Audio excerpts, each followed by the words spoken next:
Reefi gaachanni uummata Oromoo woboon tarkaanfii ilaalessa waraana sirna faashistii PP irratti fudhateen meeshaalee waraanaa irraa boojuun dantaa qabsoo bilisummaa Oromoof galii taasisee jira. Guutuu gabaasa kanaa oduu booda qophii oolmaa waraana bilisummaa Oromoo keessatti qabannee isiniif dhiyaanna. Gootichi waraana bilisummaa Oromoo miseensota haaraa leenjii waraanummaa fi siyaasaa kennaafii ture mooraa kibbaatti eebbisiisuu beeksise. Jaallatoo lammii dabalata qaba. Jaarmiyaan Abaawwaboo falmaa ijibbaataa sirna kolonii irratti taasisaa jiru xumuratti gochuuf lola addoota waraanaa garagaraa irratti taasisaa jiruun cinatti ilmaan Oromoo umurii loltummaaf ga'anii fi saba isaaniif lubbuu tokkitti qaban hin qusanne dhiiraa fi dhalaan simatee leenjisaa lolees lolchisaa jiraachuun beekamaadha. Haaluma kanaan leenjii waraanummaa fi siyaasaa walitti fufinsaan waraana jajjabee waboo zoonii kibbaatti ji'oota dheeraaf kennamaafi ture eebila 15 ayyaana guyyaa gootota Oromoo kan bara 2022 sababeeffachuun zoonii kibbaatti eebbisiisee jira. Eebba kanarratti hooggantoonni Abaawwaboo, uummatni Oromoo bal'aan, keessummootni kabajaa biyyoota garagaraa irraa, maanguddootni fi qondaaltotni waraana bilisummaa Oromoo sadarkaa garagaraa irratti argaman bakka argamanitti haala ho'aa ta'een eebbisiisee jira. Eebba kanarratti aasaa kan taasisan qondaalli waraana bilisummaa Oromoo eebbifamtootaan baga garbummaa qawween falmachuuf baatan jechuun yeroon kun yeroo qabsoon uummata keenya xumura argachaa jiru waan ta'eef sochii ijibbaataa mootummaan PP gochaa jiruuf osoo hin jilbeeffannee kaayyoo irbuutti seentan akka milkeessitan jechuun dhaamaniiru.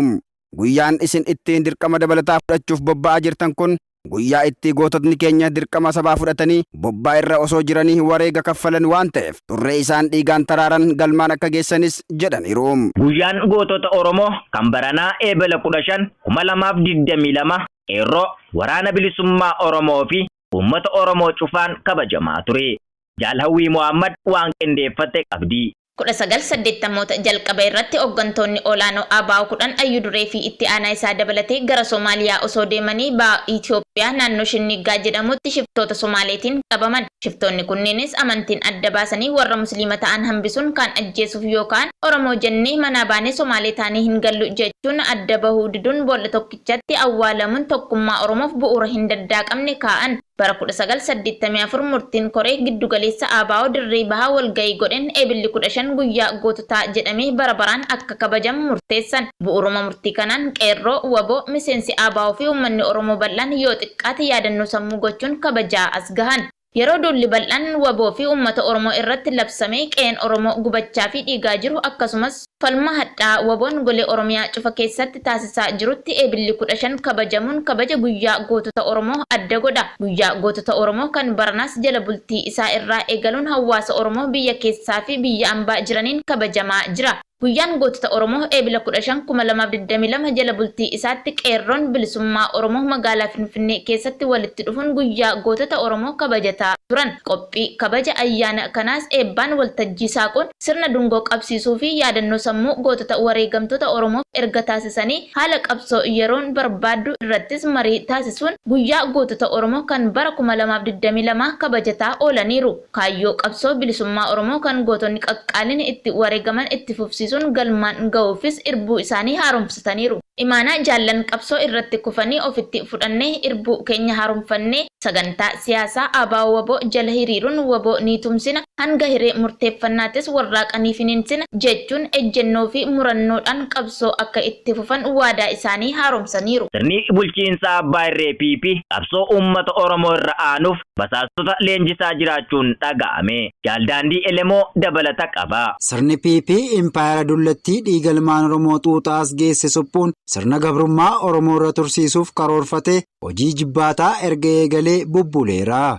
Namootaa fi dhaabbata kaayyoo PP dura dhaabbatan dhabamsiisuu adeemsa godhachuun ilmaan Oromoo fi waraana isaa dachee Oromiyaa irraa balleessuuf duula qindaa'aa baafatanii sochiitti jiru. Karoora duula kanaa keessaa tokko kan ta'e uummata Oromoo fi waraana isaa addaan baasuun salphaatti rukuchuu yoo ta'u caasaa waboo dhabamsiisuun ilmaan Oromoo roorroo jibbaaf qabsoo addaatti jiran akkaataa itti harka kennachiisan irratti karoorfatanii hojjechaa jiru. Raawwii karoora kanaaf waraana isaanii waraana yeroo ammaa naannolee fi biyyoota ollaarraa dhufan qindeessuun godinoota Oromiyaa garaa garaa keessatti raawwachaa jiru. Eebila 11 bara 2022 aanaalee godina lixa shaggar 20 ta'an irraa dargaggootaa fi namoota garmalee miidhamuun saba isaanii ittiin dhaga'amne aanaarraa namoota 20 walitti qabuun leenjii yuunivarsiitii Ambootti kan eegalan eebila 12 bara 2022 ture. Akka maddeen keenya arraata biyyoolessa Oromiyaatti manitti leenjiin kun golgaa liigii dargaggootaatiin kan kennamaa jiru yoo ta'u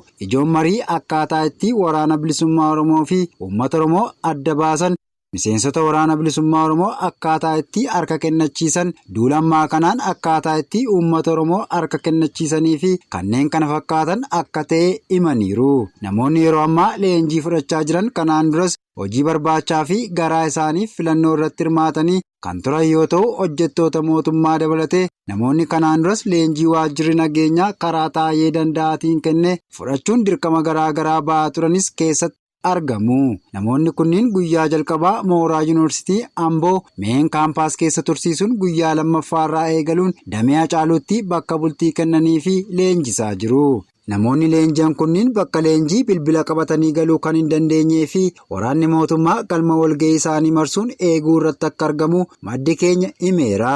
Barattoonni yuunivarsiitii kanatti barachaa jiran haala kanatti kan haaran sagalee isaanii dhageessifachuuf yaalanis waraanaa fi basaasaa hedduu mooraa keessatti bobbaasuun akka ukkaamsanis beekameera. Yeroo uummanni keenya haala yaaddessaa kana keessa jirutti dargaggeessi hojii argachuuf lubbuu ilmaan Oromoon qoosutti daran gadduu isaanii himuun gochi farroota Oromoo qabsoo Oromoo duubatti deebisuu akka hin dandeenye himuun uummanni keenya gama hundaan woboo cinaa hiriiruun sirna gabrummaa kana yeroo dhumaaf ofirraa darbuun biyya walabaa nagaa fi kabajaa qabdu ijaarrachuu qaba kan jedhan qeerroowwan yuunivarsiitii Ambooti. Godina lixa Wallaggaa Ona Qondaalaa keessatti waraanni sirna PP nama nagaa tokko ajjeesan. Waraanni manneen uummata Oromoo cufa keessatti gaddi akka ta'amu barbaadu ajjeechaa ilmaan Oromoo irratti raawwatu itti fufuun godina lixa Wallaggaa Ona Qondaalaa keessatti nama nagaa tokko badii malee ajjeesanii jiru. Ajjeechaa kana kan raawwatan eebila 13 2022 lixa Wallaggaa Ona Qondaalaa magaalaa Qashmaandoo keessatti yeroo ta'u namni nagaa yakka tokko osoo hin dalagin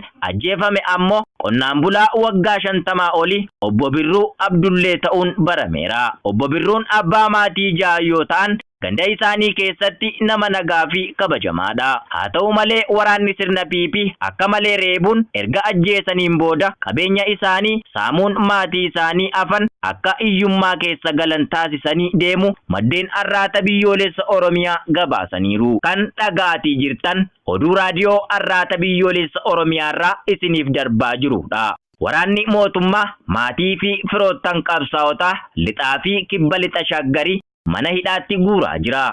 Jaaleeran Gameessaa dabalata qabdi. Karoora ilmaan nafxanyaa dhiyoo kana baafatanii firoota qabsoo Oromoo fi maatii qabsaa'otaa irratti xiyyeeffachuu akka qabu lafa kaa'anii turan. Akkaatuma karoora isaanii kanaan dabballoota aanaa waliin ta'uun hidhaa bal'aa godina Shawaa Lixaa fi kibba lixa shaggaritti geggeessaa jiru. Lixa shaggar aanaalee akka Gindabarat, Abuunaa Gindabarat, Dirree Cinnii fi Jibaat, kibba lixa shaggar aanaalee akka Wancii fi Ammayyaatti duulli akka haaraatti ammas jabaachaa jira. Namoonni hidhaman kunniin balleessaa qabaatanii osoo hin taane waanuma Oromoo ta'aniif akka ta'e maddi keenya himuun bakkoota mooraan qubsuma waraanaa bulchiisni fi waajjirri mootummaa biroon mana dararaa ilmaan Oromoo ta'aa jira. Duulli hidhaa geggeeffamaa jiru ilmaan Oromoo daranuu wal barsiisee qabsoof murannoo isaanii akka cimsatan waan godhuuf uummanni keenya nagaa argachuuf waboo cinaa hiriiruun sirna kana ofirraa darbuu qabna kan jedhan qeerroowwan aanaalee kanneeni. Godina kibba lixa shaggar aanaa Ammayyaatti waraanni mootummaa nama 2 ajjeese. Jaalladhi Oromoo dabalata qabdi. Duula maqaa waraana bilisummaa Oromoo balleessuutiin uummata Oromoo irratti labsameen qabeenyii fi lubbuun uummata Oromoo badaa jira. Eebila 7 bara 2022 qeerroon Geetaachoo Tasfaayee jedhamu magaalaa Sabbataa kan jiraatu gara maatii isaa aanaa Ammayyaa osoo deemuu naannoo qe'ee osoo hin gahin ganda caffeetti qabuun mana hidhaatti erga reebaa bulanii ganama isaa baasuun gultii boolaa bakka addaa Gamsoo jedhamutti woboodha jechuun rasaasan ajjeesan. Dargaggoo Geetaachoo Tasfaayee jiraataa magaalaa Sabbataa ganda Duwwaa Afurii yoo ta'u, warshaa simintoo Daangootee kan ganda Sabbataa Hawaasitti argamu keessatti hojjechaa ture. Dargaggoon kun rifeensa waan guddifatee fi Oromoo waan ta'eef qofa kan ajjeefame ta'uu maddi keenya himeera. Qeerroon Geetaachoo Tasfaayee nama hawaasa keessa jiraatuu fi maatii isaa gidduutti kabajaa fi jaalala qabu akka ta'e maatii fi hiriyootni isaa arrata biyyoolessa Oromiyaatti himaniiru. Oduu biraatiin aanaadhuma ammayyaa ganda Kuraa Bolaatti qeerroo Alamuu Dhaabasaa mana maatii isaa keessatti ajjeesuu isaanii maddeen keenya himeera.